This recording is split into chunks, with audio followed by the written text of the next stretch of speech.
Lake Effect brings you conversations about what's happening in Milwaukee and the people, places, and organizations that shape our community. This is Lake Effect Spotlight from WUWM, Milwaukee's NPR. Think about the last time you noticed a bird. Was it flying away from a predator? Or maybe it was building a nest? Bird Body is a new exhibit at the Charles Allis Museum in Milwaukee that explores what people can learn about themselves by observing the birds around them. Hattie Grimm is the artist in residence at the Art Museum and the creator of the exhibit. For this month's Chirp Chat, Grimm joins Lake Effect's Excret Nunez to talk about her inspiration for Bird Body and how it engages visitors. For today's episode of Chirp Chat, I thought it'd be interesting to explore what birds represent in people's lives. And Hattie, your art exhibition features 20 original wooden paintings and sculptures. What inspired you to create this collection of artwork? Yeah, so I formed a relationship with birds when I was going through a hard time. And to cope with that, I started going to the lake every morning. For just 10 minutes, I would stand there, and that early in the morning at sunrise, really nobody else is there except for the birds. And so I got to see mergansers and grebes and red-winged blackbirds. And one time I saw a pelican, and I got to see them swim and hunt and sing. So naturally, birds became a really relevant symbol in my artwork. Birds teach us how to honor our body's intuitive wisdom. They fly thousands of miles into the unknown with no map, trusting in their instincts to lead them and their flock to safety. And our animal bodies have the same instincts to keep us and keep our flock safe. So I'm really inspired by my own journey of trying to tap into my own body's communication and honor it when I need rest, when I need to grieve, when I need to celebrate. Unfortunately, we have inherited a culture that expects us to ignore or avoid this communication, ignore our desires, our bodily needs, our emotions in favor of productivity, in favor of what someone with more power tells us we should be doing. So I think it's a really important part of becoming more free and more ourselves to tap back into what our body knows about keeping us safe and keeping us happy. And do you feel like birds have always played some sort of role in your life, or is it something that you just started taking notice of during this time in your life? They really came to me more in the past couple years during that difficult time. The lake has always been something really important to me and something that's really calming for me. And so that was kind of my initial entry into taking care of myself and just spending time at the lake. I ended up spending a lot of time with the birds. And I noticed your paintings and sculptures aren't the reflection of a particular bird species. Can you describe your artwork to our listeners so they have an idea? Yeah, so my paintings and my sculptures are not representative of any specific species of bird. They're more just a representation of birds as a symbol of freedom and intuition. So the birds are really a representation of my body, of me as a bird. So some of them are bird-human hybrids. Some are flying, hanging on the wall. Some are standing. Some of the sculptures are small and could fit in the palm of my hand. And the biggest one is bigger than me. It's 6 feet by 4 feet. So the sculptures are made out of reclaimed wood that I cut with my jigsaw. They're painted with really bright colors like watery blues and yellow, and one of them is hot pink.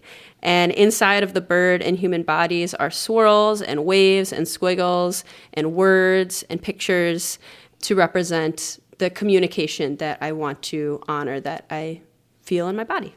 Yeah, and I noticed that another important element of your art exhibition is that it's interactive and encourages people to be curious and reflect on the role birds play in their lives. Why did you decide to do this? So there are 2 interactive activities in the show. One is that people are encouraged to draw their own bird, and the other is that you can tell your own bird story. Creating rituals for people to participate in my work is really essential to my philosophy about my artwork. As a former teacher, it's really important for people to be able to engage with my work so that I can show them what I'm talking about rather than just tell them. So the activities are meant for people to feel a sense of play, a connection to the birds in their environment, a connection to their authentic creative self in a way that there's no stakes, no judgment, no pressure. And you recently had a bird parade. Can you tell me about it? Yeah, so the bird parade involves a giant bird puppet that I built. It takes 4 people to carry it. And myself and my collaborator, Haley Fuhrer, developed a intention setting workshop that is themed around collective liberation and birds as a symbol of freedom. So the workshop involves yoga and meditation and journaling and funneling those things into an intention of what people feel capable of and want to contribute to the cause of their community and collective liberation. So we write the intentions down on fabric feathers, we attach the feathers to the giant bird, and then we parade the bird around whatever environment we're in with music and streamers and twirlers and egg shakers.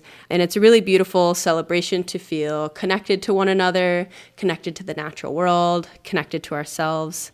I love that. And I could understand how I would feel even more connected to the environment that we're in when we're sharing that space. In general, I guess, what do you hope people come away with after seeing your artwork? I hope that people can just offer themselves a moment to tune into their own bodies and emotions and just give themselves a moment to move away from a state of frozen panic or overwhelm that we can find ourselves in and more into a flow in feeling feelings and expressing ourselves and connecting with others. Invite them to be thoughtful about the small beauties in birds and their lives and just be appreciative of the life that we have on Earth and the world around us. Absolutely. And I understand that people who submitted bird stories during your art exhibit have agreed to have them read or played. Can we read a few together? Yeah, absolutely. I would love to. People were really thoughtful in their stories that they reflected on. Here's one.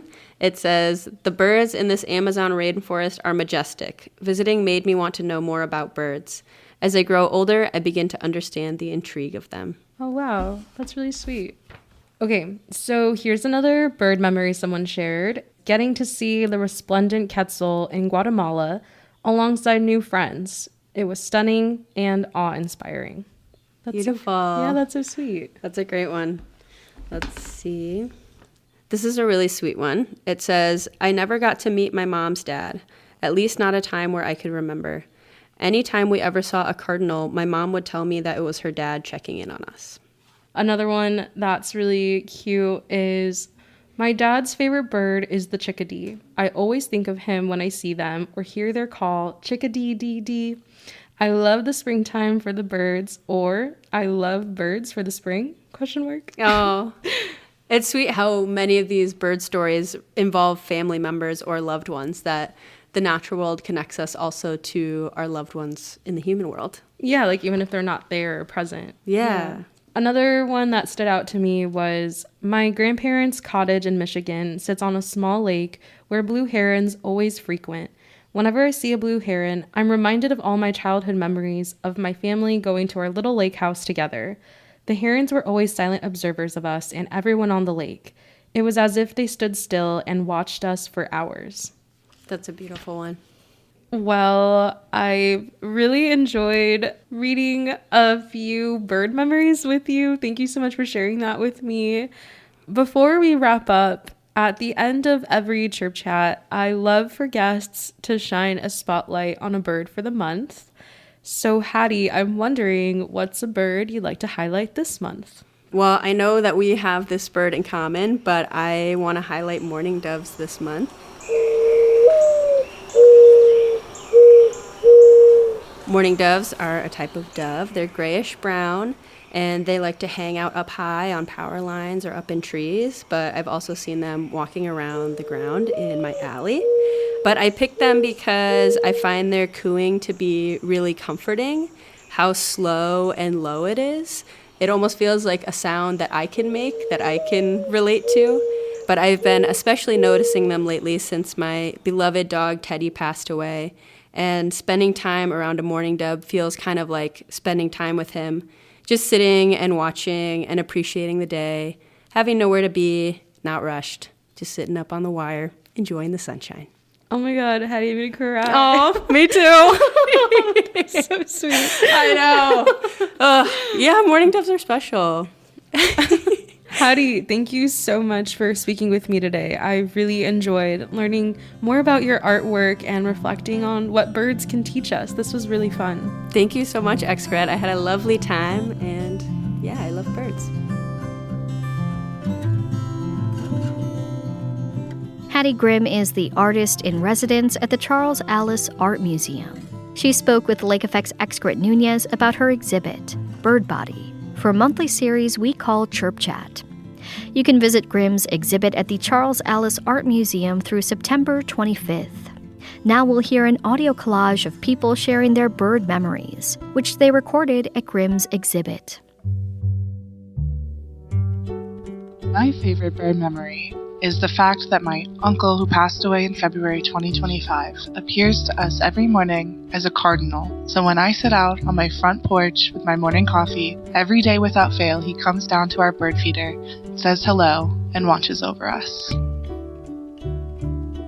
When my friend Stevie passed away from cancer, his favorite color was blue. And that morning when I was thinking of him and writing something to say, I got a peck at the window in front of my desk, and I looked up, and it was a blue jay just looking at me, and that was his visit. That's my bird story. I bought my pet bird Basil from a pet store, which I normally don't like to do, but after 3 months of having him follow me in his glass case as I walk past, I thought, this is my bird, and I bought him, and we bonded immediately.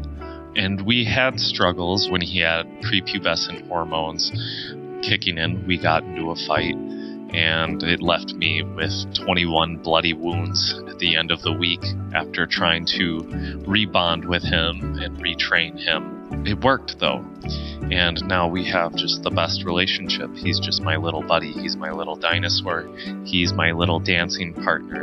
He loves bad pop music. So it's amazing how the mammal and dinosaur souls can connect, even though historically they've been enemies in the tale of evolution. When I was in middle school, I went to the pet store one day with my cousins, and there was a lone lovebird in a cage at the store. And I asked my mom if I could get it, and she said yes, and I named him Lovey. And he was the most beautiful bird I'd ever seen. He was small and green with a little bit of orange around his face. And he would sit on my shoulder while I did homework and hang out in my room and chill on my computer desk while I web chatted with my friends. And one day he just died, and I had no idea why. And then I Googled lovebirds, and they actually are supposed to be living in pairs. That's why they're called lovebirds. They die if they're alone. And it was one of the saddest memories of my childhood because I thought my love maybe should have been enough for him, and it wasn't. I think it taught me that, there's some things in nature that we just don't understand. Anyway, R.I.P. Lovey. I've moved around a lot, and for a few years I was living in Austin, Texas, and just being really sad that there is no high ground. It's so flat. They call it hill country. They're full of liars. However, there's a beautiful, beautiful piece of land called Raymer's Ranch that my friends and I would go out climbing in, and I got to the top of the wall and just sat there because it's a beautiful view. It's cool in the shade. Texas summer. It was a very precious thing. And I look around, and maybe 5 feet away is just a turkey vulture. Just one of the largest birds I've ever seen in my life, just looking at me and probably wondering why I'm up in the trees with it, but I just said hi and waved a little out of nerves and quietly requested to be lowered out of the trees and decided to observe it from a relatively safe distance of the 40-ish feet below. Properly, I think that day I was okay not sharing the trees with the turkey vulture, but I can say I have done it.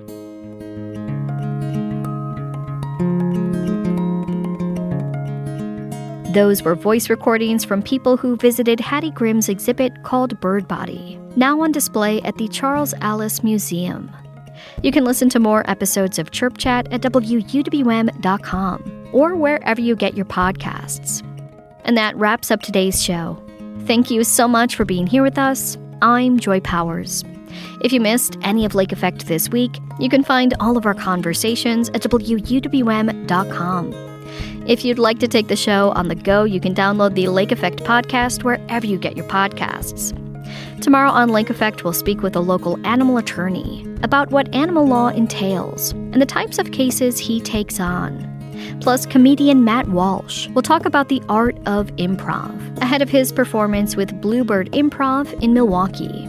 Thanks so much for joining us right here on listener-supported 89.7 WUWM, Milwaukee's NPR.